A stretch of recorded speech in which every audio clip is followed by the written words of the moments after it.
Sud Radio. 7h, 9h. Ménard en liberté. Bonjour à tous, excellent début de mercredi, Ménard en liberté jusqu'à 9h, bienvenue et merci de votre fidélité. Hier, à l'Assemblée nationale, le député UMP Jean-Paul Garot a fini ses consultations sur ses propositions de loi concernant les délinquants étrangers. Alors la question de Robert Ménard, tout à l'heure dans la deuxième partie après 8h, faut-il expulser les délinquants étrangers? Vous répondez au 3628, vous dites Sud Radio ou par SMS. Et pour commencer, cette première heure est consacrée aux pieds noirs, 50 ans après la guerre d'Algérie. Ils réclament la reconnaissance de la responsabilité de l'État et réparation. Ils tiennent aujourd'hui un colloque à l'Assemblée nationale. La France s'est-elle mal comportée à l'égard des pieds noirs? Vous débattez avec Robert Ménard et ses invités. Vous nous appelez comme d'habitude au 3628, dites Sud Radio, et également par SMS, Sud, que vous envoyez au 71 200. Je dois vous le dire tout de suite, je suis de parti pris dans cette affaire. Né à Oran, j'ai quitté l'Algérie en 1962, donc je suis pied noir et je le revendique. Alors bien sûr, cette année qui marque le 50e anniversaire de l'indépendance algérienne et le 50e anniversaire de ce qui fut un véritable exode pour les pieds noirs et les harkis, cette année 2012 a pour moi un goût particulier, un goût amer. Alors à la question, la France s'est-elle mal comportée? Je réponds oui. Et sans hésitation. Des centaines, peut-être plus d'1 millier de pieds noirs, de soldats français ont été assassinés, ont été enlevés, ont disparu au lendemain de la signature des accords d'Évian, en dépit de la parole donnée, des engagements pris. Qu'a fait la France? Des milliers, des dizaines de milliers de harkis ont été massacrés, abandonnés par la nation qu'ils avaient servie, en dépit, encore une fois, de la parole donnée, des engagements pris. Qu'a fait la France? Si cette guerre n'a pas été avare en massacres, en exactions, en horreurs, on ne le doit pas seulement à l'armée française, à l'OAS, mais aussi, il faut le dire, au FLN, aux terroristes du FLN, n'en déplaise à nos porteurs de valises, à des historiens décidément hémiplégiques. Que dit la France? Faut-il revenir sur ces atrocités 50 ans plus tard? On le doit, je crois, à ceux dont trop souvent on a nié le malheur. Et je pense bien sûr d'abord avant tout aux harkis, à ces harkis que j'ai retrouvés arrivés en France près de chez moi, à Brusque dans l'Aveyron. Ils vivaient dans des baraquements en préfabriqué. Il faisait froid, très froid. J'en ai honte. Encore pour mon pays. Et maintenant sur Sud Radio, la liberté de parole continue. Ménard en liberté. Il est 7h14 sur Sud Radio, Ménard en liberté, et vous restez avec nous jusqu'à 8h pour ce sujet. Les pieds noirs sont en colloque aujourd'hui à l'Assemblée nationale. Ils demandent que l'État reconnaisse sa responsabilité après les accords d'Évian. Vous en débattez au 3628 dit Sud Radio avec Robert Ménard et ses invités. Tout à l'heure, vous entendrez l'historien Benjamin Stora. Il y aura également Louis Alliot, le vice-président du Front National. Et tout de suite, vous accueillez Bernard Colle. Bernard Colle, bonjour. Oui, bonjour Robert Ménard. Vous êtes secrétaire... de nous accueillir. Je vous en prie, vous êtes secrétaire général des jeunes pieds noirs. Alors, en un mot, qu'est-ce que vous demandez aux candidats à la présidentielle? Concrètement, vous leur demandez quoi? De s'engager sur quoi? Eh bien, écoutez, en 2007, nous avions déjà demandé aux différents candidats de s'engager sur ce que vous avez évoqué tout à l'heure, le point fondamental, qui est la responsabilité de l'État dans les drames qui ont suivi les accords d'Évian du 19 mars 1962. À l'époque, le 31 mars 2007, Nicolas Sarkozy, devant 200 harkis réunis à son siège de campagne, avait affirmé que s'il était élu, il reconnaîtrait officiellement la responsabilité de la France dans l'abandon et du massacre des harkis. Et il l'a pas fait. Et nous constatons tous que 5 ans plus tard, cet engagement n'a pas été tenu. Bernard Colle. Les pieds noirs et les harkis n'a pas été tenu. Donc Bernard Colle, ce que vous demandez, on revient pas sur les histoires de réparation matérielle. Ce qui vous importe avant tout, c'est que l'État français, la nation française dise on n'a pas été à la hauteur, on a abandonné les harkis, les milliers, les dizaines de milliers de harkis qui ont été massacrés, et d'autre part, vous dites on veut que l'histoire nous rende justice. C'est ça que vous demandez exactement. Pas plus, mais ça, tout ça. La reconnaissance morale est la première des revendications de la communauté harki et pieds noirs. Nous voulons que les Français sachent réellement ce qu'il s'est passé, comme vous l'avez si bien évoqué dans votre introduction, et tous les drames qu'ils ont vécus sur place, comme ils ont vécu ici, et vous l'avez décrit pour nos amis harkis, dans ces mouroirs qui étaient les camps dans lesquels on les a enfermés et parqués pendant des décennies. Absolument. Bernard Colle, qui a répondu à votre appel à l'heure qu'il est, aujourd'hui? Alors hier, nous tenions une conférence de presse avec la Convention nationale des rapatriés, présidée par Pierre Descaves et Jeunes Pieds Noirs, qui représentent au total 200 associations. Oui. Nous tenions une conférence de presse donc au Sénat. Ouais, alors dites-moi nous avons eu le plaisir donc de recueillir déjà 2 conventions signées, parce que nous présentons à tous les candidats une convention, comme cela se fait d'ailleurs dans le monde syndical. Hein. Absolument. Et qui a signé à l'heure qu'il est alors? On a 2 signataires, Madame Marine Le Pen, oui, Monsieur Jean-Marc Governatori, qui est le candidat de Alliance. Et qui est un candidat minoritaire, j'aime pas le mot petit, un petit candidat. Même 4% à l'élection européenne. Et vous êtes satisfait ou vous attendez, enfin il manque d'autres candidats là quand même, la droite, Hollande, rien, pas de nouvelles? Dominique de Villepin était représenté par le député Jean-Pierre Grand. Oui, le député de Castelnau-le-Lez à côté de Montpellier. Voilà, tout à fait, qui diffère sa décision à l'annonce officielle de la candidature. C'est pas fait encore de M. Villepin. Mais attendez, dites-moi, et les socialistes? Alors les socialistes, M. François Hollande nous a fait une lettre qui est arrivée juste après la conférence de presse, qui est très intéressante parce qu'il confirme de façon claire et sans ambiguïté son engagement à reconnaître la responsabilité de la France, enfin de l'État français de l'époque plutôt, dans l'abandon volontaire de nos concitoyens rapatriés et particulièrement des harkis en 1962. Bernard Colle, merci, secrétaire général des Jeunes Pieds Noirs. Il est 7h19 sur Sud Radio. Si vous voulez réagir sur le sujet, la France a-t-elle mal accueilli ces Pieds Noirs? Dites-nous ce que vous en pensez. On vous attend au 36 28. Vous dites Sud Radio pour passer en direct, ou vous envoyez un SMS Sud au 71 200, 50 centimes d'euros, hors coût d'un SMS. Et vous réagissez aussi avec l'invité de Robert Ménard, Bernard Colle. Bernard Colle, vous savez qu'ici la règle c'est nos auditeurs, vous le savez, donc on va leur demander ce qu'ils en pensent. Vous êtes d'accord avec moi? Oui, tout à fait, oui, bien sûr. Allez, on va commencer avec Pierre par exemple. Pierre. Oui, Pierre. Bonjour monsieur Ménard. Bonjour Pierre. Alors, qu'est-ce que vous en pensez? Oui, avec votre permission, monsieur. Je suis un monsieur de 77 ans, je vais vous dire un truc. J'ai participé en 1960 le putsch des généraux, Chasles, Massu, Zeller, Le Pen, Bijard et le colonel Jean-Pierre, qu'on appelle le boucher de Dien Bien Phu. Alors, cette histoire de Pieds Noirs, le rapatriement, voyez-vous, c'est une exode. La France, si vous voulez, on ne peut pas accuser la France. C'est une exode massive. Comme les harkis, c'est pas vos harkis. Pierre, là, vous parlez trop près du micro de votre téléphone et on vous entend très mal. Très loin.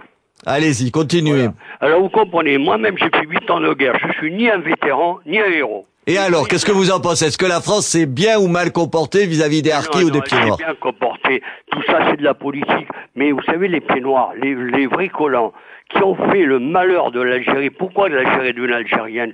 Parce que les grands collants, il y a eu de l'exactation, il y a eu de l'injustice envers les fellahs. Donc j'appelle envers les fellahs, envers les pauvres Chibani. Pierre, on va arrêter la conversation parce que là vraiment la communication est très très mauvaise. Je me retourne vers Bernard Colle. C'est vrai qu'il y a eu des colons qui se sont mal comportés, mais enfin c'est pas à l'image de la communauté Pieds Noirs, des 1 million de Français d'Algérie. Bernard Colle, j'ai encore en tête des mots d'Albert Camus qui racontait ce qu'était sa famille par exemple. Alors en fait, en Afrique du Nord française et en Algérie en particulier, ce qu'on appelle habituellement les colons, en fait ce sont les agriculteurs. Enfin, il y avait de gros agriculteurs aussi, Bernard Coll. Ils ne que 10% de la population. Voilà, c'est ce qu'il faut dire peut-être. Tout le reste, il y avait 270 000 familles en Algérie d'origine européenne. Nos compatriotes agriculteurs représentaient 26 000 familles. Vous voyez ? Ouais, voilà. Donc, ce que vous voulez me dire, c'est qu'il y avait beaucoup, Bernard Coll, il y avait beaucoup aussi de ce qu'on appellerait, attendez, je fais attention, mais vous savez, je suis pied noir, donc vous pouvez pas au moins m'accuser de ça. Je dirais, des petits blancs, des petites gens qui étaient pas riches, le pouvoir d'achat, les revenus de la communauté pied noir en Algérie étaient moins importantes que les métropolitains. C'est ça qu'il faut. Ouais, non, mais il faut le dire, Bernard Coll, il faut le dire, Bernard Coll.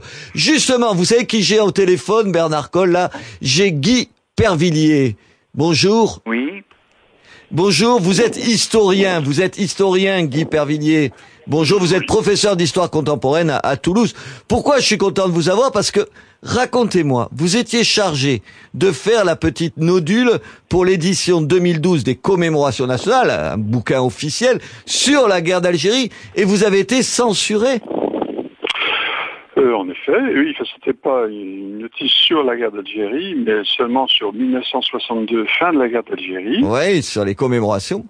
Donc, j'ai fait ce qui m'a été demandé, j'ai rendu mon texte au mois de juin, et à ce moment-là, les responsables de la publication étaient apparemment d'accord. Et puis, 6 mois après, donc fin décembre, j'ai appris qu'en fait, ce texte avait été censuré des 3/4. Mais attendez, dites-moi, qu'est-ce qu'on a enlevé? On a enlevé, je dirais, tout ce qui posait problème. C'est-à-dire qu'on a gardé que des faits reconnus par tous, à savoir une sorte de chronologie des événements qui ont conduit l'Algérie à l'indépendance. En fait, il s'agit des accords d'Évian, de leur signature et des suites qui leur ont été données jusqu'au référendum algérien du 1er juillet 1962. Et après, tout le reste a été supprimé, remplacé par une phrase complètement... attendez, qu'est-ce qui a été supprimé concrètement? Vous disiez quoi? Concrètement, mais tout ce qui a fait que les événements d'Algérie n'ont pas été conformes à ce que le texte prévoyait. Alors d'abord, bien sûr, le fait que l'OAS n'a pas reconnu les accords d'Évian qui ont été négociés sans aucun accord des Français d'Algérie et de ceux qui les représentaient légalement, mais aussi le fait que à l'action terroriste de l'OAS qui n'a pas reconnu les accords d'Évian a répondu une action du FLN qui a repris la guerre contre l'OAS, mais aussi en pratique contre les Français d'Algérie. Attendez, Guy Pervillier, est-ce que ça veut dire que, par exemple, sur les enlèvements des Français, sur les massacres des Harkis, sur le rôle du général de Gaulle, tout ça, ça n'y est plus? Exactement. C'est scandaleux. Attendez, par exemple, le nom du général de Gaulle, vous l'aviez cité dans votre texte, il y est plus maintenant? Bien sûr que je l'avais cité. Et maintenant, il n'y est plus? Non, il n'y est plus. Et là, je pense que c'est un excès de zèle. Attendez, un excès de zèle, attendez, monsieur le professeur, c'est quand même un texte officiel. Je veux dire, c'est un excès de zèle de qui? Qui peut supprimer les enlèvements des Français, les massacres des Harkis? Comment on peut ne pas citer le général de Gaulle? Ça veut dire quoi? Mais écoutez, je n'en sais rien, à vrai dire, parce que ça ne m'a pas été dit sur le moment. J'imagine bien qu'on vous a pas fait des confidences. La décision de cette censure. Cette censure, Guy Pervillier, merci de ce témoignage. J'y reviendrai parce que, alors attendez, maintenant si on se met à censurer les textes officiels, officiellement, c'est scandaleux. Vous êtes scandalisé, je suppose, Bernard Coll, comme moi, non? Eh bien écoutez, moi je ne suis pas très étonné parce que je salue le grand historien qui est Guy Pervillier, avec lequel en 1992, nous avons fait une émission sur France Culture. Oui. Avec Patrice Gélinet. Oui. Appelé le massacre des Harkis. Et dans cette émission, effectivement, ce n'est pas moi en fait, les faits historiques accusent le général de Gaulle de crimes contre l'humanité.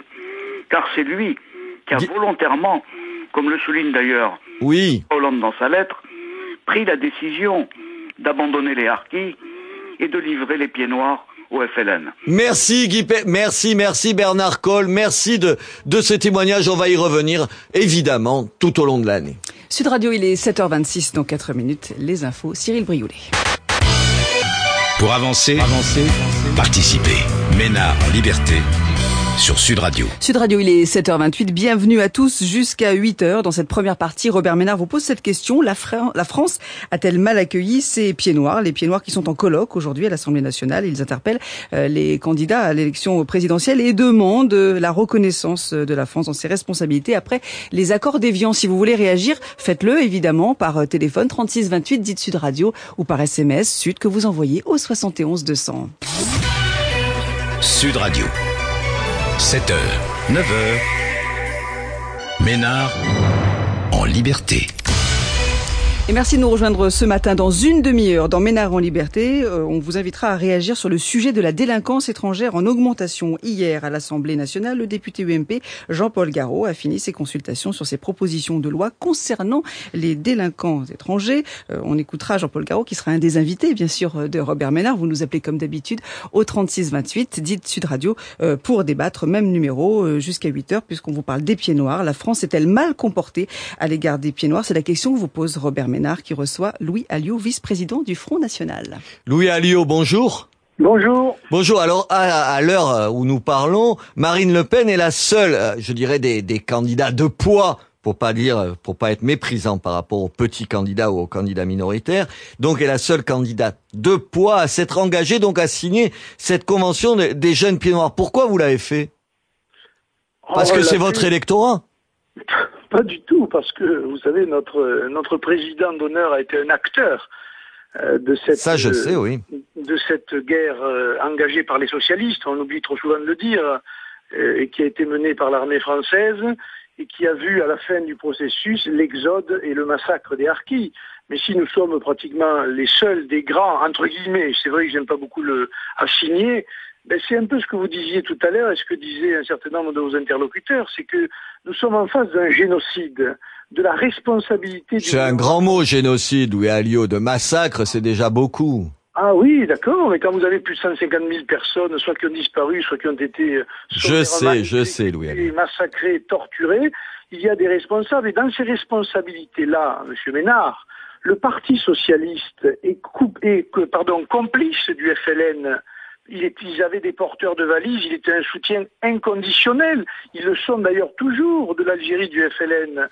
Et évidemment, pour le pouvoir gaulliste de l'époque, j'allais dire, ce n'est pas mieux. Et c'est cette responsabilité-là qu'ils ne veulent pas reconnaître. Parce que si ils reconnaissent la responsabilité de la France, en tout cas de l'État français de l'époque, dans ces massacres et cet exode, eh bien, ils s'engagent eux-mêmes dans leur propre responsabilité par la complicité qui ont été la leur dans cet abandon. Louis Alliot, qu'est-ce qu'on peut faire aujourd'hui? Je veux dire, on va pas encore faire une nouvelle loi mémorielle. Il y en a marre des lois mémorielles. On voit toute la polémique. Qu'est-ce qu'on peut faire? Il faut dire les choses, simplement dire les choses, reconnaître. D'abord, moi je relève que on est en train de reconnaître un génocide qui nous est étranger, par l'Assemblée nationale, par le Sénat, de mobiliser un certain nombre de choses pour reconnaître le génocide des Arméniens, qui a eu lieu par la Turquie, mais on ne reconnaît pas, on ne veut pas reconnaître le massacre des harkis qui sont notre peuple, qui sont nos frères, nos concitoyens, et cela on ne veut pas les reconnaître. Je trouve ça particulièrement abject et scandaleux. Ce qu'il faut faire, c'est une loi cadre qui règle définitivement le problème, qui écarte la date du 19 mars 62 comme date de fin des événements en Algérie et qui demande à l'Algérie, pays indépendant, de travailler de concert afin d'apaiser les choses pour l'avenir sur justement un travail de mémoire, de récupérer nos morts, de récupérer nos monuments aux morts, de s'occuper des sépultures qui sont abandonnées des cimetières, et aussi de faire un travail de recherche sur tous les disparus qui aujourd'hui encore, dont les familles aujourd'hui encore se demandent bien ce qu'elles sont devenues après la date du 19 mars 62. Louis Alliot, vice-président du Front National. 7h37, vous nous appelez pour réagir. La France a-t-elle mal accueilli ces pieds noirs? Vous faites le 3628 dit Sud Radio ou par SMS comme Jean Depot qui nous envoie celui-ci. On n'aurait jamais dû rapatrier les pieds noirs en France, mais en Espagne, car 80% ce sont des descendants d'indésirables espagnols. Vous nous envoyez vos réactions à Sud, au 71 200. Robert Ménard, vous êtes avec Louis Alliot, vice-président du Front National. Louis Alliot, vous le savez, on va se retourner maintenant vers nos auditeurs. D'accord, on va voir un petit peu ce qu'ils en pensent. Est-ce qu'ils sont d'accord avec vous, avec moi? On va voir. Monique, bonjour. Oui, bonjour. Alors Monique, qu'est-ce que vous en pensez? Est-ce que la France s'est bien comportée à l'égard des pieds noirs et, j'ai envie de dire, surtout, des harkis? Non, même pas pour les pieds noirs qui sont français, qui sont nés là-bas en France, en Algérie. Moi, je suis fille de pieds noirs d'Algérie. Vous êtes né en Algérie? Oui, monsieur. Et vous êtes rentré quand? Vous aviez quel âge quand vous êtes rentré? En 62, j'avais 5 ans. Et vous vous en souvenez encore? Très bien. Il y a 5 ans que je suis retournée en Algérie avec 2 cousins qui sont nés ici en France. Et j'ai retrouvé ma maison où je suis née, mon village. J'ai été accueillie comme une reine, mieux que Sarkozy. Avec un tapis rouge, mangeais du couscous partout, mais mon père était ouvrier. Là-bas. Votre père était ouvrier. Monique, merci de nous rappeler cette réalité. Louis Alliot, c'est peut-être important de rappeler qu'il n'y avait pas que des colons parmi le million de Français d'Algérie. Oui, mais ça, M. Ménard, c'est le révisionnisme historique permanent qui est mené d'ailleurs par la gauche et certains historiens de gauche. Attendez, Louis Alliot, pas que par la gauche. Tout à l'heure, j'avais Guy Pervillier, vous avez vu, il était chargé de faire le texte pour les commémorations officielles. C'est le directeur des archives de France. Attendez, c'est pas rien. Le directeur des archives de France qui le censure. Que la gauche a contaminé la droite dans l'affaire et que l'UMPS est un système qui, là encore, montre son véritable visage, mais il est évident que 80-90% des habitants de ce département d'Algérie étaient entre guillemets de petites gens, commerçants, artisans, petits agriculteurs. Évidemment qu'il y avait des grands propriétaires derrière. Mais vous savez, il y en avait aussi en France, dans l'agriculture ou dans l'industrie, qui n'ont pas mieux traité leurs ouvriers ou leurs employés. Absolument, mais ça, attendez, les turpitudes des uns n'excusent pas les turpitudes des autres, il faut le dire. Pour vous dire, voilà, c'est... Absolument. Louis Alliot, tenez, alors, j'ai vu un sondage, c'est l'IFOP, en 2012. Finalement, les pieds noirs, ils votent pas que pour le Front National. J'ai vu, là aussi, c'est une idée toute faite, c'était la mienne, je vais vous le dire. 28% qui disent qu'ils vont voter pour Marine Le Pen, mais il y en a 26% pour Nicolas Sarkozy, 26% pour François Hollande. C'est plus partagé, en tout cas, qu'on ne l'imagine, quand même. Non? Bien sûr, systématiquement, on essaye de diaboliser cette petite partie de la France qu'on appelle une communauté en disant que c'est une communauté d'extrémistes. Non, c'est de fachos. De fachos, il faut le dire. En fait, c'est une communauté, effectivement, qui se partage les votes maintenant entre toutes les familles de pensée. D'ailleurs, quand on regarde bien, je le déplore, la plupart ou beaucoup d'associations de rapatriés participent à des gestions communales avec l'UMP ou même le Parti Socialiste, comme on a pu le voir à Montpellier. Voilà, la vie aujourd'hui... Preuve d'une intégration, d'une véritable intégration. Oui, la preuve aujourd'hui que la communauté rapatriée s'est diluée dans la communauté nationale sans pour autant oublier les racines d'où elle vient et cette histoire marquée par l'exode et par la mort quelque part. Allez, on continue avec Claude. Bonjour Claude. Oui, bonjour. Claude, alors, est-ce que vous êtes pied noir? Non, moi je suis pas d'accord. Tout le monde n'est pas pied noir, j'entends. Voilà. C'est pas parce que je suis au micro pied noir. J'ai vécu ces événements parce que je suis partie fonctionnaire en 58. Ah, d'accord. Donc vous étiez en Algérie pendant ce qu'on appelait longtemps pudiquement les événements, et ce qui est en réalité une guerre quand même. Voilà. Alors je suis partie avec des idées socialisantes parce que je suis originaire de l'Ariège et donc c'est un terroir radical socialiste comme la partie de ma famille ou socialiste. Et quand je suis arrivée là-bas, j'étais avec mes collègues musulmans blanc et puis pieds noirs, j'ai découvert une réalité différente. En définitive, tout le monde était très lassé de la guerre et voulait arriver, si vous voulez, les communautés vivaient ensemble, il n'y avait pas de problème. Donc ma vision a été transformée. Alors j'ai assisté à la venue de Gaulle 10 ans de Dunkerque en Tamaracé, bien sûr. sur le forum, puisque j'étais à Alger. Et évidemment, j'ai découvert après, j'étais au courant des atrocités parce qu'elles se sont passées des deux côtés, c'est ce qu'on oublie. Des deux côtés, il faut le dire, Claude, des deux côtés. Oui, non, mais parce que si vous voulez, avant de partir, en attendant ma nomination, j'ai collaboré avec le sénateur de l'Ariège, M. Neyrou, qui a fait partie de la délégation avec Robert Lacoste, qui est allé visiter l'Algérie et qui a participé à la mise en place d'un livre blanc, dans lequel j'ai vu des photos à l'époque qui étaient quand même parfaitement révoltantes. Bon, la guerre, c'est la guerre, Monsieur Ménard. Mais l'accueil, en un mot, l'accueil, là, puisqu'on parle de ça, les harkis, les pieds noirs. Alors, j'ai épousé un pied noir, et en 1960, parce que il y a eu un drame, j'ai perdu mon premier enfant, je suis rentrée en France avec mon mari, et heureusement, parce qu'en 1962, ma belle-mère est arrivée avec son fils handicapé, l'aîné. Ils ont été mis comme des colis dans un bateau, ils sont partis dans l'affolement. Elle a attendu, elle est partie le 12 juillet 1962 parce qu'elle voulait rester en Algérie et qu'elle était, si vous voulez... Et comment elle a été accueillie, Claude, en un mot, s'il vous plaît? Elle a été accueillie, qu'il a fallu aller la chercher, ils ont abandonné leur petit chien en Algérie, c'est un soldat français qui a récupéré. Elle est arrivée avec une valise qu'elle avait récupérée, les rideaux du salon, les photos de famille et un drageoir en cristal dont elle m'a fait cadeau. Elle est arrivée sans rien. Sans rien. Claude, merci de ces témoignages. Sans rien. Louis Alliot, on arrête de parler de politique. Il y a quand même là un drame. Ça reste 50 ans après, présent dans les mémoires des gens. Écoutez, j'ai ceci en commun avec cette dame, que je suis moi-même ariégeois, et que l'histoire de mon père, qui était aussi d'une famille socialiste et qui a fait son service en Algérie, et quand il est revenu, il ne l'était plus. Voilà, ça aussi, c'est une histoire et une fracture dans la famille socialiste de ceux qui avaient choisi la collaboration avec le pouvoir, avec le pouvoir algérien d'aujourd'hui et l'armée du FLN d'avant, et puis la défense des habitants d'Algérie et de l'armée française. Ça a été une fracture au sein de la famille socialiste, c'est une partie de l'histoire aussi qu'il faut savoir. Mais absolument. Ça a été un drame.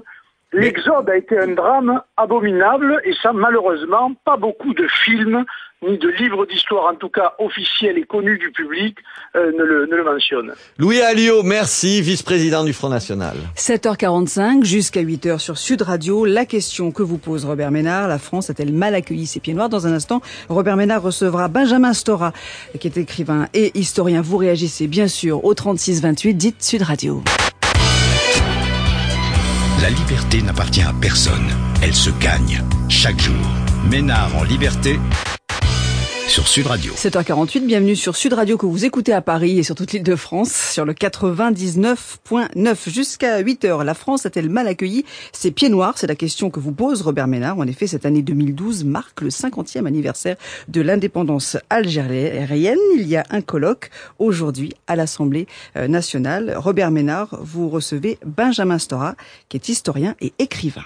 Benjamin Stora, bonjour. Bonjour. Vous l'avez entendu si vous écoutez l'antenne là depuis ce matin. En gros, les pieds noirs, les harkis, vous savez, ils ont le sentiment que les historiens ont oublié leur malheur. C'est vrai ou pas vrai? Je crois pas, parce qu'il y a énormément d'historiens qui ont publié sur l'histoire des pieds noirs. Le récent livre, par exemple, de Jean-Jacques Jordi, qui est un historien bien connu. Un très beau livre. Donc, qui a été publié. Il y a aussi toute une série de thèses qui ont été soutenues, notamment à Toulouse, sous la direction de professeur Guy Pervilliers, qui a fait soutenir beaucoup de travaux universitaires sur l'histoire des pieds noirs, depuis les origines jusqu'à leur départ d'Algérie en 1962. Puis il y a aussi des films comme Le Coup de Sirocco, par exemple, le film d'Alexandre Arcadi. Il y a le film Outre-mer de Brigitte Rouen, un très beau film qui est sorti en 1990. Je cite ces deux exemples de fiction, bien sûr. qui sont des films importants et qui ont traité de cette histoire, de cet exode, de cet exil. Et pourtant, malgré cela, il y a le sentiment que de l'absence, du vide et du fait qu'il y a l'incompréhension vis-à-vis du monde des historiens. Benjamin Stora, ça s'appuie autour de deux points, si quand je relis les uns et les autres. D'abord, l'idée que on n'a pas beaucoup parlé, en gros, des disparitions, des enlèvements après les accords d'Évian en mars 1962, et d'autre part, évidemment, les massacres qui ont eu lieu des harkis. C'est au fond de ces deux idées. Vous êtes d'accord avec moi qu'il y a une crispation? Bien sûr qu'il y a une crispation sur ces idées-là. Moi, j'ai moi-même traité de la question des disparus d'Oran, des enlèvements et des massacres le 5 juillet 62 dans mon livre La gangrène et l'oubli, il y a 20 ans. Dans un livre de 1991, où j'ai consacré un très grand chapitre à cette histoire. Mais malheureusement, vous savez, lorsque la mémoire saigne, lorsqu'il y a, disons, des blessures qui ne se referment pas, eh bien, on a du mal à voir, à lire, disons, ce qui se produit dans une autre sphère qui est la sphère académique, la sphère universitaire. Et c'est là qu'il faut essayer de combler, c'est ce décalage qui existe entre la mémoire blessée et la production à caractère scientifique. J'entends, Benjamin Stora, tout à l'heure vous citiez Guy Pervillier, grand historien justement de Toulouse. Je l'avais à l'instant et il me racontait que le directeur des Archives de France avait censuré, vous savez, le texte qu'on lui avait demandé pour l'édition de 2012 des commémorations nationales. Il dit on m'a enlevé la partie concernant les enlèvements des Français, les massacres des harkis. Je citais le général de Gaulle. Le général de Gaulle n'est plus cité. Vous imaginez comment du côté des harkis et des pieds noirs on réagit à ce qu'il y ait une censure manifestement? J'ai pas lu honnêtement, j'ai pas lu cet article. Mais il est en colère, je peux le comprendre. Je le cite parce que vous l'avez vous-même cité. Oui, bien sûr, parce que c'est un collègue que je connais maintenant depuis plus de 35 ans. Guy Pervillier, il a fait d'ailleurs sa première grande thèse sur les étudiants musulmans de l'université française. Donc c'est un homme qui travaille énormément et qui produit beaucoup. Donc tout ça pour vous dire qu'il y a des historiens, il y a des universitaires qui travaillent, mais encore une fois, il y a ce décalage entre la mémoire blessée et la production académique. Sur les harkis, il y a eu le travail de Mohamed Amoumou, qui est sorti en 1990, donc vous voyez que ça date pas d'aujourd'hui. Oui, mais les gens ont le sentiment qu'on n'en parle pas assez, ou qu'on n'en parle pas même, qu'on n'en parle pas, c'est ça. Vous avez remarqué avec moi, vous avez entendu, c'est ce sentiment général. C'est un sentiment général, mais je vous dis, je peux vous citer un certain nombre d'ouvrages, de livres, de thèses qui ont été publiés.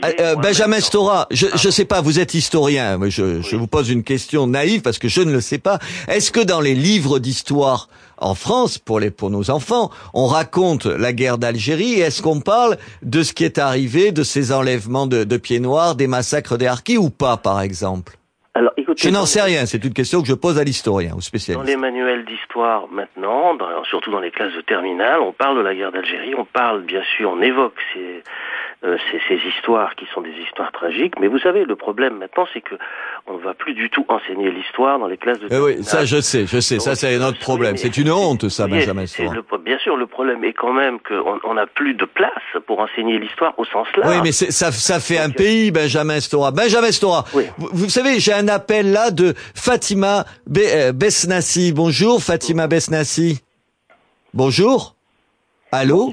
Bonjour, vous êtes président de l'association Harkis et Droits de l'Homme. Vous avez entendu Benjamin Stora, il dit on en parle, mais il y a de telles blessures qu'il est difficile de convaincre les Harkis, en l'occurrence, qu'on parle assez de leur malheur. Vous êtes d'accord avec lui? Écoutez, oui, je suis d'accord avec Benjamin Stora. Lui. Oui. Ce que je veux dire, c'est que effectivement, on en parle. Mais on en parle très mal. Vous voyez, on se souvient notamment des harkis, on se souvient surtout au moment des élections, notamment en 2007, Nicolas Sarkozy avait dit « Si je suis élu président de la République, je veux reconnaître dans le massacre des harkis ». Il avait rajouté aussi « Afin que l'oubli ne les assassine pas une deuxième fois ». Donc là, effectivement, il s'est souvenu d'eux, et puis 5 ans après, on se rend compte que c'était un très très gros mensonge. Attendez, donc, alors je vais me retourner. Ça attire les colères. Merci. Attendez, restez avec nous. Benjamin Stora, les politiques, ils se comportent comme des sagouins quand même de temps en temps. Hein. C'est-à-dire qu'en fait... Vous n'êtes pas obligé de reprendre mes termes, je suis d'accord avec vous. Non, mais c'est qu'il y a une longue histoire, disons, de malentendus, de divorces, d'affrontements. Mais on ne dit pas ça si on le fait pas, Benjamin Stora, on ne dit pas ça si on le fait pas.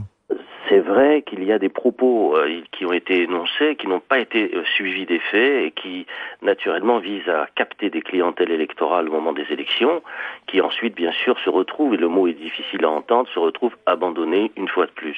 Donc ça, c'est effectivement assez connu. Ceci dit, il y a quand même des choses qui ont été faites ces dernières années quand même, notamment sur la reconnaissance, disons, des harkis sur le plan matériel, sur le plan social, sur l'existence d'une journée nationale d'hommage et de commémoration aux harkis, qui a été commencée, je crois, sous Jacques Chirac, poursuivie par Nicolas Sarkozy. Donc il y a quand même... Mais Benjamin Stora, manifestement pour les harkis, et moi j'ai tellement d'images en mémoire, vous avez compris, je suis comme vous, pied noir, et je me souviens des harkis. Vraiment, ils ont du mal à digérer ce qu'on leur a fait, on peut les comprendre quand même. C'est tout le problème, bien sûr. C'est-à-dire que, en fait, l'énormité historique qui s'est produite il y a 50 ans maintenant fait que les mesures qui sont prises, les paroles prononcées, les gestes qui sont faits, sont pas suffisants. Comme très faibles. Benjamin Stora, en un mot, il y a combien eu de victimes harkis? Ah ça c'est très... Enfin, vous savez, la querelle des chiffres est... Non mais combien? C'est des milliers, des dizaines de milliers? Il y a des milliers de harkis qui ont été massacrés dès l'été 62, même avant.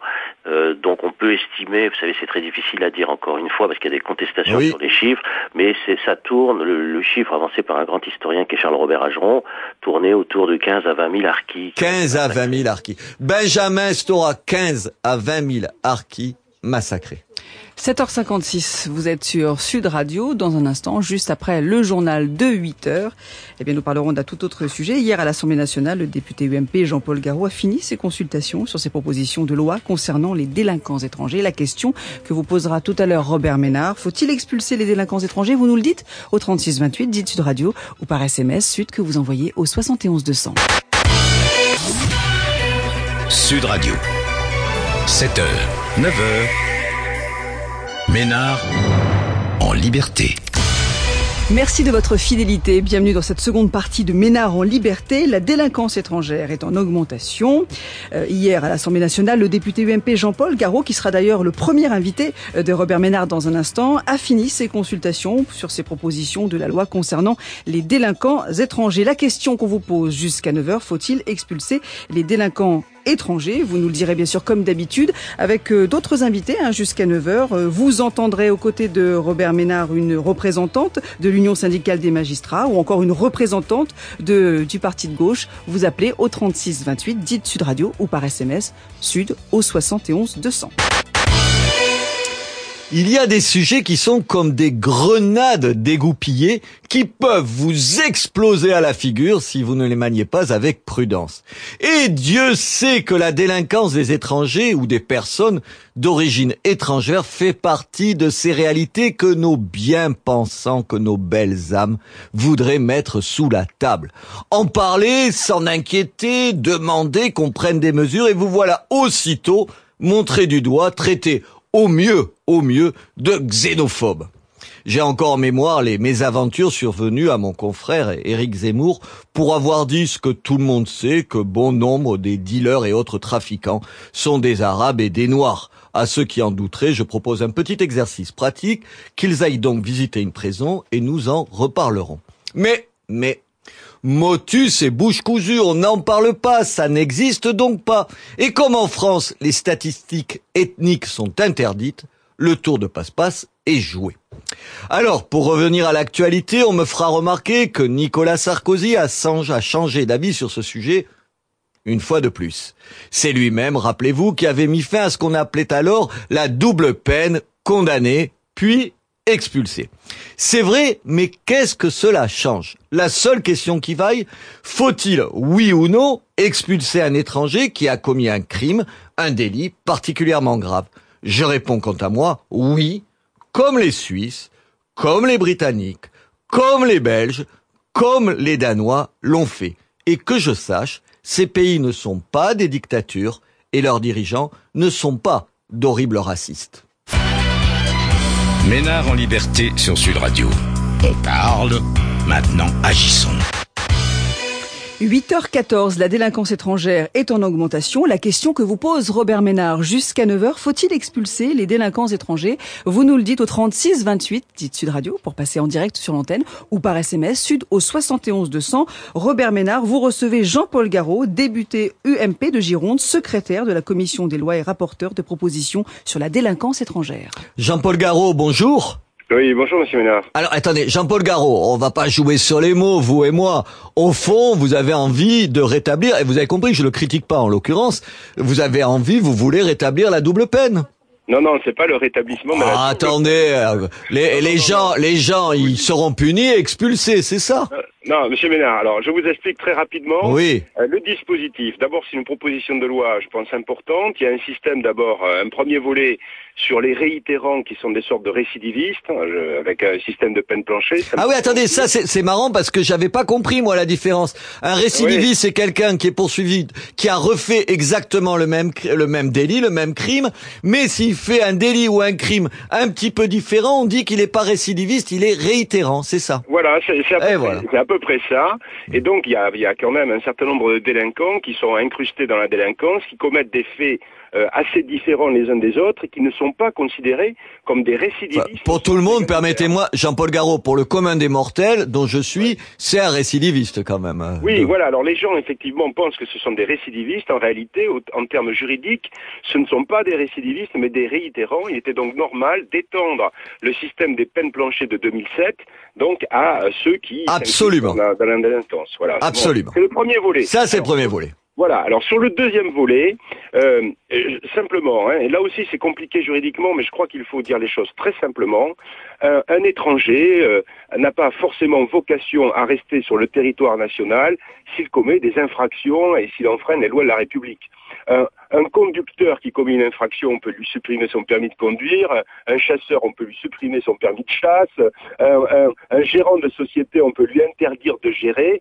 Ça s'appelle des peines complémentaires à la peine principale, qui peut être une peine d'amende ou une peine d'emprisonnement, mais il y a des peines complémentaires dans le droit français depuis très longtemps. Attendez, Jean-Paul Garot, concrètement, vous proposez, vous imaginez que les gens qui ont fait quel type de délit, les étrangers qui ont commis quel type de délit, seraient expulsés une fois qu'ils ont fait leur peine, pour parler en français normal. Crime et délit. Le texte a d'ailleurs un peu évolué dernièrement. Crime et délit punissables d'au moins 5 ans d'emprisonnement. Voilà. C'est-à-dire, si vous êtes responsable d'un délit ou d'un crime qui peut vous valoir 5 ans de prison, qu'est-ce qui se passe? Vous faites votre peine et après, on vous fout dehors. Non, le juge sera obligatoirement obligé de se poser la question d'une peine complémentaire d'interdiction du territoire. Mais pourquoi vous le faites pas automatique? Parce qu'il n'y a pas d'automaticité possible en vertu des jurisprudences, notamment du Conseil constitutionnel mais tout le monde... et de la Cour européenne des droits de l'homme. Jean-Paul Garot, tout le monde, je vois d'ici, ils vont dire ouais, mais c'est un focus, Jean-Paul Garot. Non, attendez, laissez-moi finir. Attends, c'est pas sur vous. C'est la première fois qu'on dirait ça de moi. Ben oui, je le dis, moi, vous voyez, comme ça, ici, vous n'êtes pas un micro ordinaire. Non, ils vont dire, oui, mais ils accusent les juges d'être trop laxistes. Ils vont dire ouais, mais Jean-Paul Garot, il met ça, il sauve sa bonne conscience, mais comme les juges prononceront pas ces expulsions, ce sera la même chose. Alors, non, c'est pas du tout cela. Il faut agir évidemment tout à fait légalement. La jurisprudence et les juges eux-mêmes sont tenus par une jurisprudence du Conseil constitutionnel et par la jurisprudence en fait de la CEDH aussi. Donc les dispositifs doivent respecter évidemment ces éléments principaux. D'accord, c'est la loi, c'est le droit. Jean-Paul Garot. Alors je sais que vous n'allez pas répondre oui, mais quand même. Quand Nicolas Sarkozy a supprimé lui-même la double peine, c'était en novembre 2003, il a fait une connerie. En 2003, quand le président... Allez, vous allez trouver des excuses, j'ai entendu ça. Il supprime la double peine parce que c'était une mesure administrative automatique et il n'y avait pas véritablement d'examen au cas par cas. Ce que je préconise n'est pas une mesure administrative, c'est une mesure judiciaire appréciée par l'autorité souveraine des juges qui apprécieront au cas par cas, il n'y a pas d'automaticité. La seule obligation, c'est que le juge devra obligatoirement évoquer cette peine complémentaire. Attends, on n'est pas dans le cas de figure de la double peine. Je sais bien que les médias souhaitent qu'on aille sur ce terrain-là, etc. Ce n'est pas le cas. La peine complémentaire existe déjà, mais il faut qu'on se pose la question par rapport à un étranger qui a enfreint les lois de la République. L'expulsion intervient après la fin de la peine principale. Voilà. Jean-Paul Garot, 2 chiffres quand même. 2 chiffres. Le nombre de ressortissants étrangers mis en cause pour vol avec violence a augmenté de 37% depuis 2008. Un deuxième chiffre. Le nombre d'étrangers mis en cause pour des affaires de cambriolage a augmenté de 40% depuis 2008. Ces chiffres, ils disent quand même la réalité. J'en ai aussi un autre chiffre. Augmentation depuis 2008 des vols avec violence commis sur des femmes, augmentation de 85% avec des personnes de ressortissants d'un pays étranger. Ben ouais, mais ça peut plus durer. Ça peut plus durer. Monsieur Ménard, c'est justement pour cela que j'ai déposé cette proposition de loi qui effectivement peut être caricaturée, sur lequel il peut y avoir la polémique, mais je l'ai déposée, ce n'est pas pour stigmatiser les étrangers, mais c'est pour dire, attention, il y a là, par rapport à certains types de délinquance, une problématique réelle contre laquelle nous devons intervenir, exécutif et législatif. Ben vous savez, Jean-Paul Garot, il y a plein d'étrangers qui sont des gens honnêtes, complètement honnêtes, qui ont envie de s'intégrer et qui n'ont pas envie d'être mêlés à ces gens-là. Moi, je dis pas ça pour tous les étrangers. Je dis, il faut faire le ménage avec ceux-là, les mauvais éléments, parce que les étrangers qui rentrent en France, ils ont pas envie d'être assimilés à cette délinquance-là. Il y a aucune raison de les assimiler. 8h20, si vous voulez réagir à cette question, faut-il expulser les délinquants étrangers? 36 28 10 Sud Radio, ou par SMS, Sud au 71 200, comme Jean-Louis qui nous dit, il faut les renvoyer, purger leur peine dans leur pays d'origine. Ils coûtent trop cher en France. Robert Ménard, vous êtes avec Jean-Paul Garot, député UMP. Jean-Paul Garot, alors on va voir du côté de nos auditeurs pour voir ce qu'ils en pensent. Oui, d'accord. Allez, Antoine, bonjour Antoine. Oui, bonjour. Bon, alors vous avez entendu la proposition de Jean-Paul Garot. Qu'est-ce que vous en pensez? Vous êtes pour ou contre? Alors, moi, je suis pour à 300%. Ah, voilà, Jean-Paul Garot, il va être content. Une autre solution qui puisse les toucher. Il faut, moi je connais, pour être mes parents, grands-parents, moi-même né en Algérie, il faut parler l'arabe, il faut les connaître les mentalités, il faut connaître... Attendez. Ne les toucher que par l'expulsion. Antoine, je veux pas laisser dire ici au micro les Arabes. Ça n'existe pas les Arabes, pas plus que les Français. Il y a des Arabes honnêtes, il y a des Arabes qui le sont pas, comme il y a des catholiques qui le sont et qui sont pas, comme il y a des Chinois qui le sont et qui le sont pas. Antoine, il faut faire attention. Attendez. Je parle tout délinquants. Ah, les délinquants. Ah ben oui, mais attendez, il faut faire attention. Donc vous êtes d'accord avec Jean-Paul Garot. Jean-Paul Garot, vous avez entendu Antoine. Est-ce qu'il n'y a pas un risque, vous avez compris, j'y fais attention, dérapage? Oh, il faut pas dire les Arabes, les je sais pas quoi, ça n'existe pas, ça. Vous avez tout à fait raison. Lorsque j'étais notamment juge d'instruction, j'ai connu de bons Français, entre guillemets, gaulois de souche, qui étaient de vraies ordures. Hein. Donc il faut dire les choses telles qu'elles sont. Par contre, non, simplement, ce que je veux signifier par cette proposition de loi, c'est que je veux simplement donner aux juges une possibilité finalement plus étendue de se dire, bon là, on a un étranger qui commet une infraction sur le territoire de la République, eh bien il faut qu'il soit condamné pour cette infraction, et en tant que peine complémentaire, il faut lui interdire le territoire, en fonction de certains seuils d'ailleurs qui sont prévus par la proposition de loi, et en fonction évidemment de la gravité de la peine principale qui est prononcée. Voilà, c'est finalement très simple, c'est déjà un dispositif qui existait dans le droit, mais il faut un petit peu le systématiser, mais politique, c'est le juge qui apprécie au cas par cas, parce qu'il peut y avoir justement, et ça rejoint ce que vous disiez, il peut y avoir des étrangers qui ont un certain nombre d'attaches dans le pays, qui sont... il faut faire attention, donc il est naturel qu'un examen se fasse au cas par cas, j'y tiens beaucoup. Jean-Paul Garot, je vais vous poser une question. Ça existe, ce système, sous des formes différentes. On va pas rentrer dans les détails. Oui. En Suisse, en Grande-Bretagne, en Belgique, au Danemark. Pourquoi ici, il y a tout de suite un tel tollé? Pourquoi dans notre pays, dès qu'on parle de ça, on vous accuse d'être au mieux xénophobe, au pire, on va dire, Jean-Paul Garot, c'est un raciste? Écoutez, le tollé, je vais vous dire, il vient surtout, mais c'est pas du tout une accusation pour vous, mais il vient surtout du côté médiatique. Parce que lorsque je tiens ce genre de discours qui n'est pas du tout extrémiste, hein, je revendique, quand je tiens ce genre de discours dans des assemblées qui... Mes confrères, ils vont vous assassiner. Mes confrères, ils vont vous assassiner. Mais voyez, alors je passerai plus du tout à la télé ou à la radio, peut-être uniquement chez vous, j'en sais rien. Mais ce qui est certain, c'est que lorsque je parle à mes concitoyens de ces problématiques-là, qu'on soit de droite, qu'on soit de gauche, et quelles que soient nos origines, eh bien les gens se disent oui, il y a un vrai problème. Il y a un vrai problème. Jean-Paul Garot, on va continuer avec les gens. Vous savez, Jean-Paul Garot, c'est l'espèce de gouffre qu'il y a entre les élites politiques, journalistiques, économiques et le peuple. Mais dès que je dis ça, on me dit vous êtes populiste. Eh oui, merde, je suis populiste. C'est ce qu'on me dit des fois aussi. Voilà. Luc, bonjour Luc. Oui, bonjour. Voilà, alors, je suis d'accord tout à fait avec ce monsieur. Mais tout le monde est d'accord avec Jean-Luc Garot, mais qu'est-ce qu'il fait avec Jean-Paul Garot? Tout à fait, parce que le problème, c'est que maintenant, on est citoyen français, on n'a aucun droit par rapport à un étranger qui fait...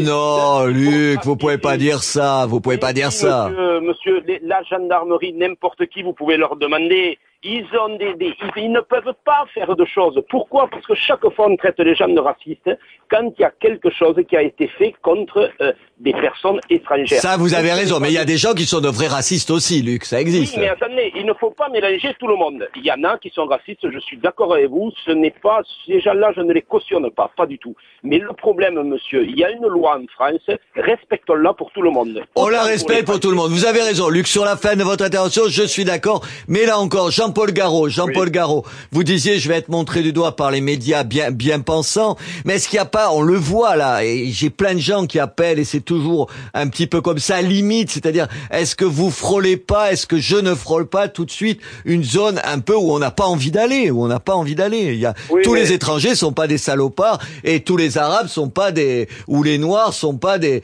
voyous en puissance, c'est pas vrai, il faut le dire. Bien entendu, et moi je l'affirme et je tiens à le dire, des étrangers, nous en avons connus dans notre pays et nous le savons, il y a eu des vagues d'immigration et heureusement, d'ailleurs dans chacune ou presque de nos familles, si on remonte assez loin, il y a des gens étrangers qui sont arrivés en France. Il y a un parcours d'intégration qui doit se faire pour ceux qui veulent vraiment adhérer. Pour ceux qui veulent vraiment adhérer à nos valeurs, à notre pays. Jean-Paul Garot, merci, député UMP de Gironde. Et bien sûr, on attend toujours vos réactions et vos témoignages jusqu'à 9h sur cette question posée par Robert Ménard. Faut-il expulser les délinquants étrangers? Vos réponses au 36-28, vous dites Sud Radio, 34 centimes d'euros la minute, ou bien par SMS Sud au 71 200. Prochain invité de Robert Ménard dans Ménard en Liberté, c'est une femme, elle s'appelle Danielle Simonet et c'est une représentante du Parti de gauche. Sud Radio, 7h, 9h, Ménard en Liberté. Un débat sur la délinquance étrangère qui est en augmentation et cette question que vous pose Robert Ménard. Faut-il expulser les délinquants étrangers? Vous réagissez bien sûr au 36-28, vous dites Sud Radio ou par SMS Sud que vous envoyez au 71 200. Invité tout de suite de Robert Ménard, Danielle Simonet, c'est une femme qui est secrétaire nationale en charge de l'immigration pour le Parti de gauche, le parti de Jean-Luc Mélenchon. Danielle Simonet, bonjour. Oui, bonjour. Regardez, je vais faire de la politique fiction. Je suis sûr que vous n'êtes pas d'accord avec Jean-Paul Garot et la mesure qu'il imagine, c'est-à-dire demander aux magistrats d'examiner obligatoirement la possibilité d'expulser un certain nombre d'étrangers qui auraient commis des crimes ou des délits particulièrement graves. Vous êtes contre? Bien sûr que je suis contre. Et voilà, j'ai gagné. Cette proposition de loi de Jean-Paul Garot de la droite populaire, qui est soutenue par Guéant, correspond simplement à une sacrée bataille idéologique que la droite mène. Tout simplement parce que face à la crise, elle est en train de mener une politique d'austérité qui est complètement impopulaire et donc on continue à stigmatiser l'immigration et on associe délinquance et immigration. Voilà, c'est la bataille idéologique que la droite mène parce qu'elle est incapable de nous sortir de la crise. Très bien. Et surtout, cette proposition de loi, ce qu'il faut savoir, c'est qu'elle est totalement inutile parce que, hélas, dans la loi, dans l'article 130 du Code pénal, il est déjà, hélas, prévu qu'en plus de la peine principale, on puisse interdire du territoire français pour soit une durée maximum de 10 ans ou de manière définitive tout étranger coupable d'un crime ou d'un délit. Voilà, la double peine n'a jamais été abolie. Danielle Simonet. malgré les effets d'annonce qu'il avait fait en 2002, elle était bien apparue dans la loi de 2003. Donc on est simplement dans une bataille idéologique de la droite et de la droite populaire. Daniel Simonet, comme je ne vous fais pas l'affront de ne pas regarder sérieusement les textes de loi qu'on vous propose, je vous ferai juste remarquer que c'était une option pour les juges, pour les magistrats, de regarder cette peine complémentaire, ce sera une obligation. Mais juste un chiffre. Aujourd'hui, 18% de la population carcérale en France, des détenus en France, ne sont pas français, alors que les étrangers ne représentent que 4,6% de la population française. Est-ce qu'il n'y a pas juste un tout petit problème ? Eh bien, moi, je vais vous dire le problème auquel on est confronté. Vous avez un quart des résidents étrangers qui sont dans nos prisons simplement parce qu'ils ont fait une infraction aux lois sur l'immigration. On a un quart des étrangers en prison qui ne le sont pas parce qu'ils ont commis un délit, pas parce qu'ils sont dangereux pour l'ensemble de nos concitoyens, mais parce qu'ils sont en situation administrative irrégulière, voire parce qu'ils ont été mis en situation irrégulière par les différentes lois successives. Franchement, est-ce que vous trouvez normal, vu le coût de nos prisons, que l'argent du contribuable serve à tenir en prison des personnes qui n'ont rien à y faire? Vous savez, avec le Front de gauche, on fera faire plein d'économies, aux Français, parce que en régularisant l'ensemble des sans-papiers, ça nous permettra d'économiser. Ça va être populaire, tiens, ça. Ça, vous allez gagner des voix. Là, vous allez gagner parce que les Français, pour ceux en tout cas que j'entends tous les matins, je pense que la régularisation des sans-papiers, il y a que vous qui la voulez. Alors moi, je vais vous donner un autre argument sur la régularisation des sans-papiers. Ah ouais, vous allez avoir du mal, c'est surtout aux électeurs qu'il faut que vous le donniez. Vous savez qu'aujourd'hui, on n'arrête pas de faire croire au peuple français que l'immigration coûte. Or, l'immigration, elle rapporte plus qu'elle ne coûte. Mais je sais, tous les Français pensent comme vous. Tu parles. Les syndicats de salariés ont montré que si on régularise 100 000 sans-papiers qui sont... on va faire des économies. Ça fait 280 millions d'euros, qui peuvent rentrer dans les comptes sociaux. Donc, aujourd'hui... Daniel Simonet, juste, vous avez vu, il monte en ce moment. Jean-Luc Mélenchon, vous devriez pas dire ça. Parce que le vécu des Français, c'est exactement le contraire de ce que vous dites là, Daniel Simonet. Mais parce que, monsieur Ménard, ils sont pas tous crétins. Attendez, ils sont pas tous manipulés. Les travailleurs sans papier, dans le bâtiment, dans la sécurité, dans les travaux publics, dans l'ensemble des secteurs d'activité qui sont non délocalisables et pour lesquels le patronat profite et exploite une main-d'œuvre. Ça, vous avez raison. C'est pour ça qu'ils sont d'accord avec vous. Changez le rapport de force des salariés. Dans l'intérêt des travailleurs immigrés et dans l'intérêt des travailleurs français. Croyez-moi, il y a plus d'un Français qui travaille dans la restauration et qui aimerait bien enfin être rémunéré autrement, avoir d'autres conditions de travail. Vous avez raison sur ce point. Le chantage sur une catégorie de salariés. On permet à l'ensemble des salariés d'être solidaires et de se battre pour l'amélioration de leurs conditions de travail et changer le rapport de force avec le patronat. Il faut absolument sortir de ce discours-là. Daniel Simonet. L'ensemble des salariés y a intérêt. Daniel Simonet, je vais juste vous dire quelque chose avant de donner la parole à nos auditeurs. Vous savez ce qu'on a besoin là ? Je vais vous le dire. Vous allez dire que je me mêle de ce qui me regarde pas. Au fond, je suis un citoyen comme vous. Vous savez ce qu'on a besoin? D'arrêter l'immigration pour intégrer bien les gens. Le problème, attendez, laissez-moi finir, Daniel Simonet. Le problème de la délinquance et tout ça, c'est qu'on intègre mal les gens, on les accueille mal, on les met dans des quartiers de merde, excusez-moi de vous dire les choses comme ça. Rien qu'entre eux, comment vous pouvez être intégré quand vous êtes dans une école où les parents ne parlent pas français et tout? Alors on accueille moins d'immigrés, on les accueille mieux et vous verrez que les choses iront mieux. Vous verrez, Daniel Simonet. Mais monsieur Ménard, je vais vous dire une chose. Il n'y a pas eu d'augmentation de l'immigration. On est sur un solde relativement... Mais oui, on en reçoit 200 000 chaque année. 200 000 chaque année. Alors, dans nos quartiers, on a supprimé les services publics. On supprime les postes d'enseignants dans nos écoles. On supprime la police de proximité. On met en place un taux de chômage exorbitant. Alors forcément, la vie devient impossible. Et quand on nous abreuve de stats sur immigration et insécurité, rendons-nous compte que dans nos quartiers, c'est tout le monde, quelle que soit notre origine, quelle que soit notre nationalité, que nous subissons le problème de l'insécurité. Ah, mais absolument, mais moi je suis d'accord avec vous, c'est tout le monde. D'abord et avant tout. À commencer par les immigrés eux-mêmes.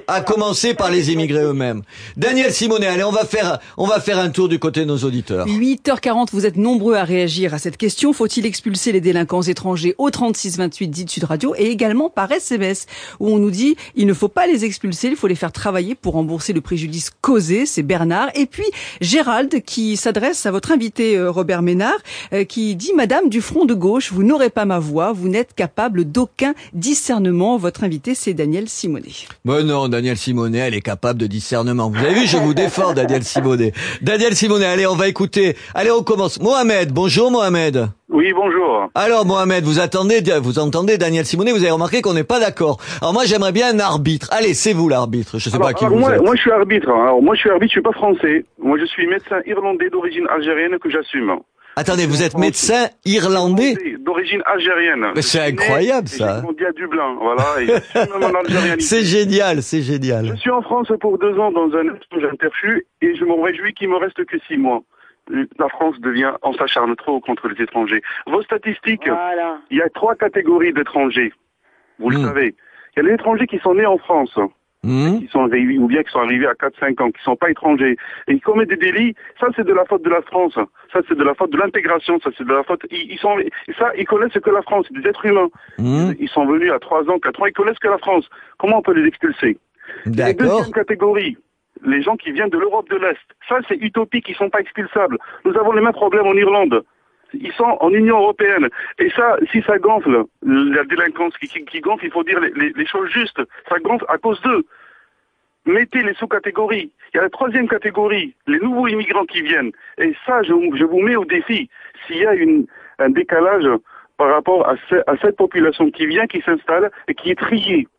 Et celle-là, cette population-là, si elle commet un délit, je pense que le pourcentage sera le même que dans la population française. Alors Mohamed, Danielle Simonet, vous avez entendu, c'est vrai qu'on a d'autres étrangers qui sont inexpulsables.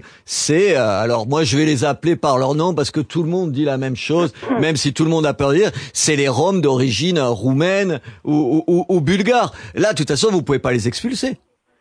Alors, vous savez, il y a quand même tout un discours extrêmement hypocrite et qui joue énormément sur les amalgames. Moi, je voudrais revenir sur l'intervention. Attendez, sur les amalgames, Madame Simonet. On parle d'immigration et en fait, on parle de plein de catégories différentes. On parle d'abord des Français qui ont acquis la nationalité française ou qui sont enfants d'immigrés. Ce sont d'abord et avant tout des citoyens français, comme les autres. Absolument. Français d'un jour, français toujours. Et ensuite, monsieur a abordé la question des Roumains et des Bulgares et notamment des populations roms. Vous savez, c'est la droite qui a voulu élargir l'Europe, faire une Europe aussi énorme. On a eu tort. Où on joue sur le dumping social. Vous savez, le salaire moyen des Roumains et des Bulgares, il est à 350 €. On a eu tort alors.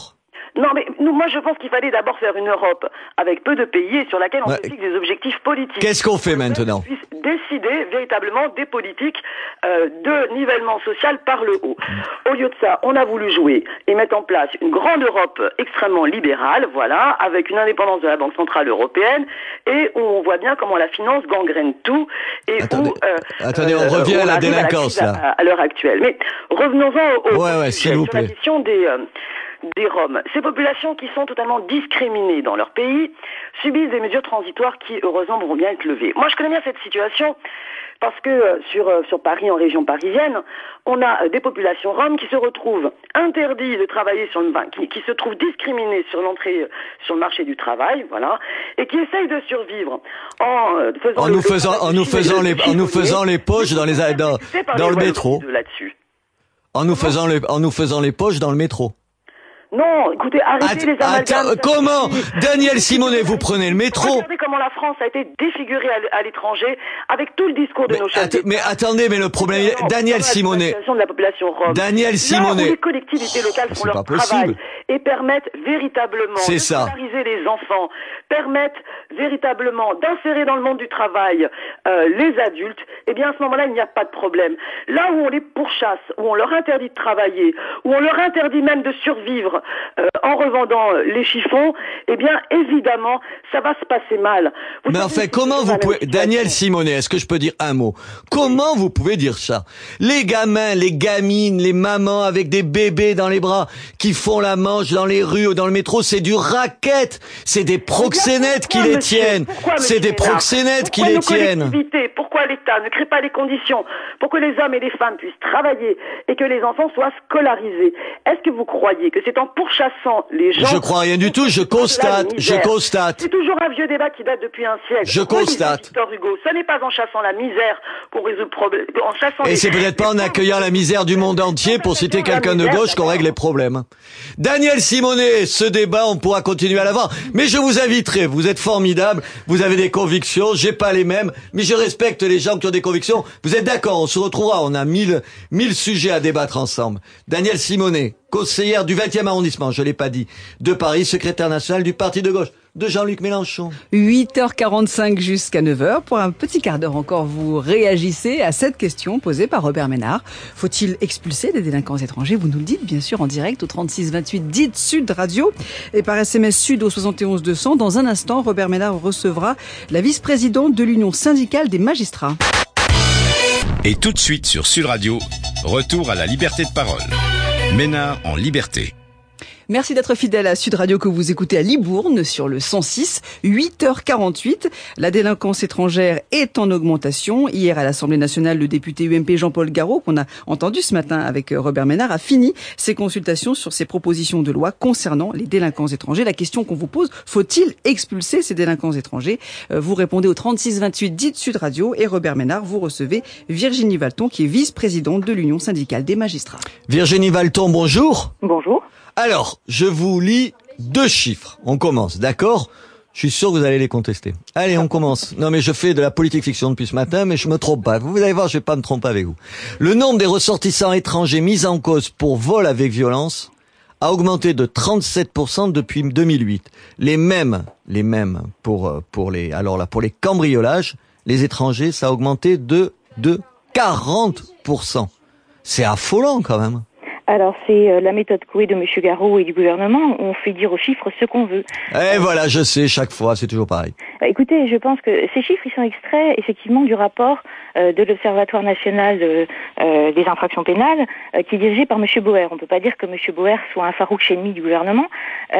C'est pas pour ça que les chiffres sont mauvais. Attendez, l'INSEE, je sais pas par qui elle est dirigée, mais en même temps... Lorsque vous lisez les chiffres de ce rapport sur la délinquance des étrangers, vous voyez apparaître qu'en fait la délinquance des étrangers elle est globalement en baisse depuis 2005, que pour les crimes et délits, pour l'ensemble des crimes et délits non routiers et pour les crimes et délits qui ne concernent pas les infractions spécifiques à la législation sur l'entrée et le séjour des étrangers en France, vous avez une augmentation du pourcentage de mise en cause de nationalité française de 8,4 contre 4,1 pour les étrangers. Alors en gros, la lutte contre la délinquance, tout le programme sur la sécurité, eh bien ça ne fonctionne pas. Et pour essayer de faire croire aux Français que c'est la faute des vilains étrangers, eh bien on sort ces chiffres-là. Mais alors, attendez, Virginie Valton, ça veut dire que le sentiment que tous les auditeurs qui nous appellent, alors je vais vous faire grâce des auditeurs qui nous appellent depuis ce matin et qui disent tous exactement le contraire de ce que vous dites, ils sont tous, comment dire, l'objet de la propagande gouvernementale, des espèces de fétus de paille qui seraient portés par quelque chose qui serait sans fondement. Alors justement, dans ce que cherche à faire le gouvernement, il cherche à diviser aussi les Français, parce que parmi les Français qui commettent des infractions ou qui n'en commettent pas, vous avez des Français entre guillemets pure souche, des Français d'origine étrangère, mais qui pour autant sont Français. Et par ailleurs, vous avez effectivement des étrangers en situation irrégulière. Alors déjà, ce que le rapport, l'exposé des motifs ne dit pas, c'est combien d'interdictions du territoire sont déjà prononcées en France, parce que il y a un certain nombre de dispositions qui font qu'on peut le faire, qu'on peut renvoyer à l'étranger quelqu'un qui a à la fin de sa peine. Prononcé par les juridictions très régulièrement, puisque là le texte qui est proposé, c'est de mettre une peine automatique pour les étrangers qui sont finalement là depuis très peu de temps, depuis 3 ans. Attendez, Virginie Valton, est-ce que c'est une peine automatique? Faisons pas de faux débats. Ou, comme le dit Jean-Paul Garot tout à l'heure, c'est l'obligation pour le magistrat de se poser la question, ce qui n'est pas tout à fait la même chose. Le magistrat se pose déjà la question, puisque la peine actuelle, elle est possible, et donc à partir du moment où elle est possible, le magistrat il a l'obligation de se poser la question s'il la met ou pas. Là, ce qui est prévu, c'est de mettre effectivement une peine automatique avec... Et il dit que non. Alors, il nous raconte des bobards, monsieur Garot. Il y a une manière de présenter les choses en ce moment à l'UMP. C'est un menteur, alors. Cacher les mauvais chiffres en matière de sécurité, qui fait qu'effectivement, ce qui vous est présenté, ce sont des chiffres tronqués. Dans le rapport de l'Observatoire qui est cité par M. Garot dans son exposé des motifs, effectivement, effectivement, ce chiffre d'augmentation de 40%, il apparaît à la 10e page. C'est pas parce qu'il apparaît à la 25e ou la 2000e page qu'il est faux. Je vais vous expliquer, c'est tout simplement parce que, effectivement, le nombre brut d'étrangers mis en cause, il est en augmentation, mais il est aussi en augmentation chez les Français, parce que la délinquance, globalement, elle augmente. Lorsque vous avez, je vous ai parlé là de la délinquance générale, mais si vous prenez les atteintes volontaires à l'intégrité physique, donc tout ce qui est agression, vous avez 24% d'augmentation chez les bons Français et 7,8% chez les étrangers. Je ne vous dis pas... Finalement, on devrait peupler la France que d'étrangers. Comme ça, ça irait mieux. Je ne vous dis pas que... il ne faut pas lutter contre la délinquance et la criminalité étrangère, et c'est ce que font les services de police, les services de gendarmerie et les tribunaux. Mais est-ce qu'ils le font assez? Madame Valton, vous savez bien que l'image qu'on a des magistrats, c'est qu'ils sont coulants, laxistes, qui laissent faire, qui trouvent toujours des excuses aux petits salopards qui viennent de vous agresser. Eh bien, écoutez, que Monsieur Garot nous sorte les chiffres concernant les interdictions du territoire prononcées par les juridictions, et qui nous disent en quoi son texte est utile, puisque... Mais on va lui demander. Si nous lui avons posé la question hier, il a été incapable de nous les donner. Et vous les avez, ces chiffres? Si vous allez dans une juridiction parce que son texte vise les étrangers en situation irrégulière et les étrangers en situation régulière depuis moins de 3 ans. Ouais. Donc en gros, les étrangers en transit sur le territoire. Et vous verrez que dans toutes les juridictions, lorsqu'il y a des étrangers en transit sur le territoire, on les met dehors. Actions graves, ils font l'objet d'une interdiction du territoire. Et ce que M. Garot ne vous donne pas non plus, ce sont les chiffres du ministère de l'Intérieur sur le taux d'exécution de ces interdictions. Pourquoi on le fait pas? Qu'on nous les donne, puisque... Attendez, si vous dites ça, c'est que vous avez une idée. Est-ce que ça veut dire qu'on décide d'expulser quelqu'un à la fin de sa peine et en réalité il reste en France? C'est la seule chose qui m'intéresse. De déposer des propositions de loi ou de faire des propositions de réforme. Ce que je dis simplement, c'est que lorsqu'on dit ma réforme est nécessaire, eh bien on doit le démontrer. Ah attendez, vous êtes pas courageuse, vous me dites un début de phrase. Est-ce que ça veut dire, je vous repose la question, vous êtes quand même la vice-présidente de l'Union syndicale des magistrats, vous êtes des gens sérieux, je vous connais, je vous ai reçu 20 fois, vous, l'association. Est-ce que ça veut dire que on dit qu'on va expulser quelqu'un et qu'on le fait pas? Ça veut dire que dans un certain nombre de cas, on a effectivement des étrangers qui sont en interdiction du territoire et qu'on retrouve devant les juridictions. C'est bien la preuve que le ministère de l'Intérieur ne les a pas expulsés. Voilà, mais écoutez, alors, si vous me dites ça, moi je vais poser la question à Monsieur Garot. Je vais le recevoir, on va lui poser la question pour voir si, au fond, on nous prend pour des gogos. Monsieur Garot n'a pas été en mesure de nous répondre parce qu'encore une fois, cette proposition de loi, bonne ou mauvaise, nous on estime qu'elle est mauvaise, mais bonne ou mauvaise, eh bien qu'on nous explique en quoi elle est utile, parce que... Mais j'ai compris, là, je crois qu'on a tous compris, Virginie Valton, vous nous dites ça ne sert à rien. Allez, je vais juste, Virginie Valton, donner la parole pour finir à Mounir. Mounir, vous nous appelez d'où, Mounir? Bonjour, je vous appelle de Paris. Vous nous appelez de Paris, et alors, qu'est-ce que vous en pensez? Vous êtes pour? Alors, vous êtes du camp Garot ou du camp Valton? Eh ben, écoutez, moi, d'abord, je ne comprends pas du tout la vocation de cette proposition de loi, parce que normalement, un étranger sur le territoire français est supposé réunir des conditions de séjour, notamment travail et résidence, pour pouvoir bénéficier d'un renouvellement de titre de séjour. Il y en a plein en situation irrégulière, hein. Pardon. Il y en a plein en situation irrégulière. Pardon. Et pouvoir donc rester sur le territoire. Et donc, un étranger qui ne remplit pas ces conditions, donc qui ne travaille pas et qui est condamné, est supposé ne pas avoir toutes les raisons d'être sur le territoire. Non mais attendez, vous êtes pour ou contre cette loi, Mounir? Donc je ne comprends pas la vocation de cette loi. Mais finalement, au fond, vous êtes d'accord avec Virginie Valton, vous comprenez pas pourquoi on fait cette loi? Absolument. Ben voilà, Mounir, merci. Virginie Valton, vous avez vu, je suis gentil, c'est un hasard, je vous le dis tout de suite, quelqu'un qui allait dans votre sens pour finir. Mais on reviendra sur ces questions, parce que d'abord c'est un projet de loi, il va être discuté et tout, je ne sais pas, et c'est en février normalement que c'est prévu. On y reviendra avec tous nos interlocuteurs d'aujourd'hui. Merci à vous tous qui avez réagi au standard 3628 ou par SMS.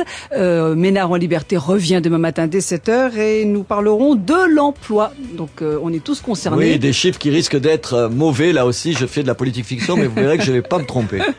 Il est médium. Non. Sur ce domaine, c'est pas difficile. Bon, en tout cas, on est tous concernés. On vous attend demain matin dès 7h.